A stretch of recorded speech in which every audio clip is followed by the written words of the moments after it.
নারীদের হাতে কলসি থামানো হতো। ওই কলসিটা থামিয়ে বুঝিয়ে দিত ব্রাহ্মণকে দিয়ে যে দেখো এর ভারসঙ্গ কত। এটা সময় দেখবেন ব্রাহ্মণরা এটা একটা সময় করতেন, আর কলসিটা যখন নারীর কোমরে দিতেন তার ভারসঙ্গটা তাকে বুঝিয়ে দিতেন।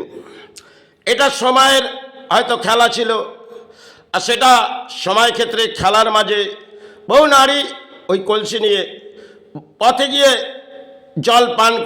জল নিয়ে এই দেহ পালন করেছে, সেটা সময়ের অঙ্কের ছিল। আজকে যে সমস্ত জিনিস আমাদের কাছ থেকে, কলসিটা তো হারিয়ে গেছে, কারণ কলসি নিয়ে আর যাতায়াত হয় না।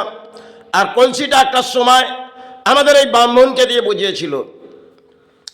আবার ব্রাহ্মণ যে যাদেরকে ব্রাহ্মণ বলা হচ্ছে তারাও যে পর্যায়ে এসে গেছে, কারণ ব্রাহ্মণ একটা কিছু বই পড়ালেন, আর পড়ে সন্তানকে বললেন যে যাও পরের বাড়ির সেবা করে তুমি ধর্ম জাগাবে। এই ধরনের রীতিরিবাজ আজকে চলে এসেছে। পুরনো সময় কিন্তু এতটা উন্মাদ হতো না ব্রাহ্মণ।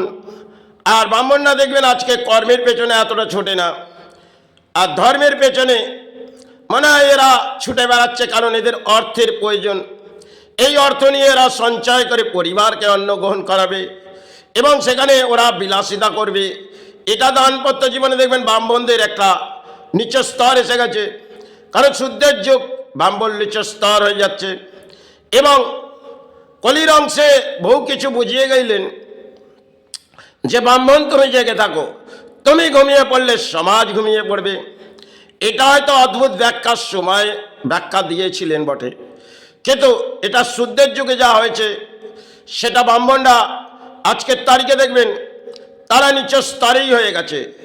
কারণ তারা যদি মনে করে যে কিছু বীজ মন্ত্র আমরা আবির্ভাব করে দেব আর শিষ্য থেকে অন্যের আহার গ্রহণ করবে, এটা তো যায় না। এর জন্য পারিশ্রমিক দরকার, এবং পারিশ্রমিক যদি না হয় তাহলে পেটে ভোজন আসবে না। আর শিক্ষা নিয়ে আমরা যতই ছুটে বেড়াই, এ শিক্ষা অর্জন করে যদি অর্থ না আসে, এ শিক্ষা সঞ্চয় করে বেকার হবে। এটা হয়তো কলির অংশের একটা খেলা। আজকে নারীরা একটা সময় ব্যাখ্যা দেওয়া হয়েছিল সে কষ্টবোধ কি জিনিস, তাতে একটি ঘোড়ার মাধ্যম দিয়ে বুঝিয়ে দেওয়া হয়েছিল। সেটা আর হাতে নেই। আর হাতে কিছু আছে, সেটা হচ্ছে আমাদের একটি ফোন, যে ফোনটি নিয়ে আমরা উৎপাত করে ব্যাখ্যা দিচ্ছি। সে সমাজ হয়তো এই জেগে গেল, আর সমাজ জেগে গেল, রাত হয়ে আসবে, আমরা নিদ্রার মাঝে যাব, কাল শুভ সকাল হবে, এই ধর্ম আমার জেগে যাবে। একদিকে যেমন নারী এই জায়গার মাঝে চলে এসছে, একটা সময় কলসি নিয়ে বুঝিয়েছিলেন, কিন্তু আজ নারীরা সেগুলো ভুলে গেছে। হয়তো একটি ঘরের ঝাড়ু মেরে তারা কিছু বোঝে, কিন্তু সেগুলো তো পুরনো ইতিহাস ছিল, সেগুলো বাংলা হারিয়ে ফেলেছে। কারণ কলসির মর্যাদা তারা বেঁকিয়ে দিয়েছিলেন ব্রাহ্মণকে দিয়ে, যে কলসিটা যখন ভারসঙ্গ, তাহলে আপনার সংসারে দাম্পত্য জীবনে আপনার ভারসঙ্গ আসবে। কিন্তু সেই ভারসঙ্গ আজকে আমরা হারিয়ে ফেলেছি একটা ফোনের মাধ্যমে, আর তাতে কিছু এনজয় করে ব্যাখ্যা দিচ্ছে। সে ধর্ম জেগে গেল, কর্ম উচ্চ স্তরে এসে যাচ্ছে। একটা সময় ব্রাহ্মণকে বলা হয়েছিল যে ব্রাহ্মণ তুমি জেগে থাকো, তুমি ঘুমিয়ে পড়লে সমাজ ঘুমিয়ে পড়বে। এ এক অদ্ভুত ব্যাখ্যা ছিল সময়। আর আজকে ব্রাহ্মণ তিনি তো নিচু স্তরেই চলে গেছে। আর যদি কিছু জপ গায়ত্রী মন্ত্র কইরে পুজো পাঠ কইরে ধর্ম জেগে উঠবে না। কেন আজকে ব্রাহ্মণগুলো দেখবেন সমাজে যখনই পথে বেরিয়ে যায়, যখন সেবা আসে তখন চলে যায় মাতৃসেবা আবির্ভাব করে আসবো, কিছু অর্থ দান নিয়ে আসবো, আর কিছু চালের ভোজন নিয়ে আসবো, এতে করে পরিবার চলবে, সন্তান পালবে। এই ধরনের ব্রাহ্মণ এসে গেছে। এবং কিছু ক্রিয়া আজকে দেখবেন বাংলার মাঝে চলছে, সেগুলো একটু তন্ত্র ক্রিয়া। কারণ বশীভূত যদি আমি করে দিতে পারি, সেখানে আমাকে যিনি বশীভূত যার করব, তিনি হয়তো আমার প্রতি লুষ্ট হলেন, কিন্তু একজন দানের ঘোড়া আমাকে দিয়ে দিলেন। এই ধরনের তন্ত্র এসে গেছে। তাহলে তন্ত্রর একটা সময় তন্ত্রকে বলা হয়েছিল যে তন্ত্র নিয়ে তোমরা ধর্ম জাগিয়ে যাও, তোমরা মাতৃরূপে সেবা করে যাও, তোমরা গুরুরূপের সেবা মাতৃরূপের সেবার আবির্ভাব করে যাও আর গুরু সেবা নামের মাঝে কাটিয়ে যাও। এটা সময়ের ব্যাখ্যা ছিল, আর সে সময় আমরা হারিয়ে ফেলেছি। কারণ আজকে একটা ফোনের মাধ্যমে আমাদের বহু কিছু হয়তো ব্যাখ্যা হয়, আর শুভ সকাল হয়, আর গিয়ে কোনো জায়গার মাঝে কর্মের লড়াই হয়তো একটু হয়, খাবার পর আমাদের দেহই বিশ্রাম হয়। এই বিশ্রামের পেছনে একটা সময় কিন্তু আমাদের বহু লজিক দিয়ে গেলেন, যেগুলো পুরোহিতকে দিয়ে বুঝিয়েছিলেন। যখন ঘোড়াটি যখন নারীর কোমরে দিলেন, নারী তার ভারসঙ্গ বুঝেছিলেন। আজকে একটি ঘোড়া হয়তো দেয়া হলো, সময়ের আবির্ভাব তাকে দেখানো হলো, কিন্তু সে তার ভারসঙ্গ বুঝলেন না। সে তার ভারসঙ্গ বুঝে সাময়িক সময় হয়তো তাকে দিয়ে বোঝানো হলো, কিন্তু ভারসঙ্গ তিনি আর বুঝলেন না। কারণ এই কলির একটা অংশের যুগ, যেখানে এনজয় এনজয় এনজয় এনজয় সেবাতেও করব, আর ডিজে বাজিয়ে নাচবো। এতে তো নাচন কদনে আমাদের সেবা ভরে উঠবে, আর ফুল পুষ্প নিয়ে যাব মাতৃ আবির্ভাবের চরণে ফেলে দেবো পুরোহিতকে দিয়ে।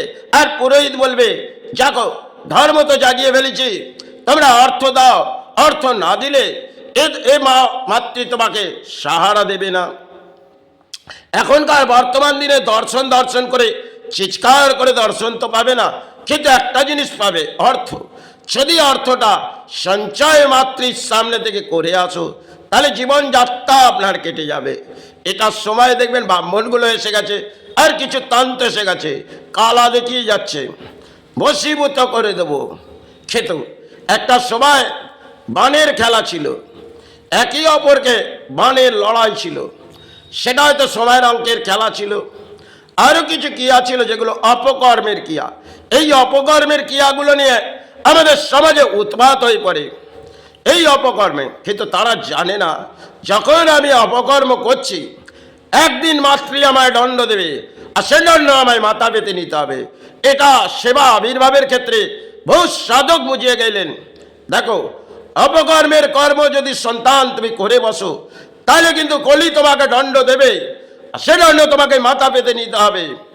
এটা অপূর্ব তারা ব্যাখ্যা দিয়েছিলেন। কারণ তন্ত্র দেখবেন আজকে কিছু জায়গায় জায়গায় বসে বললেন, কারণ সেবার মাঝে বসে অপকর্মের কাজগুলো করে বললেন যে দেখো, আমি ধর্ম থেকে তোমাদের জন্য কিছু সাহারা করে দিয়েছি, কারণ তোমাদের দানপত্র জীবনে আর কোনো ছায়া আসবে না। এটা সবাই সাধকরা ব্যাখ্যা দিয়েছিলেন। যদি সন্তান তোমাকে বীজমন্ত্র দিয়ে অপকর্মের কাজ করো, তাহলে কলির দণ্ড তোমাকে মাথা বেঁধে নিতে হবে। তাহলে এর রক্ষণাবেক্ষণা আমার দায়বদ্ধতা নেই, তারা ব্যাখ্যা দিয়েছিলেন। সেটা সময় অঙ্কে তারা ব্যাখ্যা দিয়েছিলেন, আর সেগুলো আমরা হারিয়ে ফেলেছি। আজকে আমরা দানের মাঝে সেবা পেয়ে গেছি, সেই দান যদি দেয় তাতে আমাদের সেবা আবির্ভাব হবে, আর জগৎরূপায়িনীর মাতৃ সেবা আবির্ভাব হবে। আদি শক্তি মহামায়া আজ আবির্ভাব আছে, কিন্তু তাকে আমরা হারিয়ে ফেলেছি। তাকে আর জাগানোর ক্ষমতা ব্রাহ্মণের নেই, ব্রাহ্মণ নিচস্থ। আর একটা সময় ব্রাহ্মণ তারা হয়তো সেবার মাঝে যেতেন, তারা সেবার মাঝ থেকে হয়তো মাতৃ করে চিৎকার করে ধর্ম জাগিয়েছিলেন। কারণ সময় এত লোভ লালসা ছিল না। আজকে যে লোভ লালসা ব্রাহ্মণের হয়ে গেছে, কারণ ব্রাহ্মণ একটাই বুঝেছে, যদি অর্থ মাতৃর সাহারা না নিয়ে আসতে পারি, তাহলে ঘরের সাহারা কি করে আসবে। আরে সাধক রামপ্রসাদ তিনি যে দারিদ্রতার মাঝে সেবা আবির্ভাব চালিয়েছে, আজ সে বাংলা ভুলে গেছে। এ মনে হয় বাংলার একটা অদ্ভুত ইতিহাস চলে এসেছে।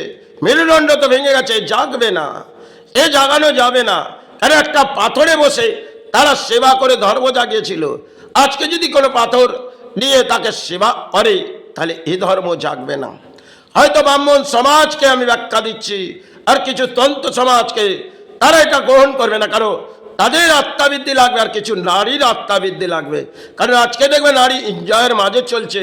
যদি কোথাও ডিজে বাজায়, আমরা একটি নাচন কদন করে সেবা দেখে আসবো, আর সেই সেবার মাঝে যদি একটু নাচন কদন করে নি, তাহলে আমার দানপত্র জীবনটা সারা ফুটে আসবে। আরে এই ভাবনার মাঝে যদি আসে, আগামী স্তর এটা ধর্ম হারিয়ে ফেলেছে, কিন্তু ধর্মে জাগার মাঝে হিংসা বৃদ্ধির লজিক চলছে। এখানে একদিকে যেমন রাজনীতি, একদিকে দুর্নীতি, আর অসৎ কর্মের বলি আমরা ধর্মের সেবার মাঝে যাচ্ছি। জয় গুরু, জয় মা।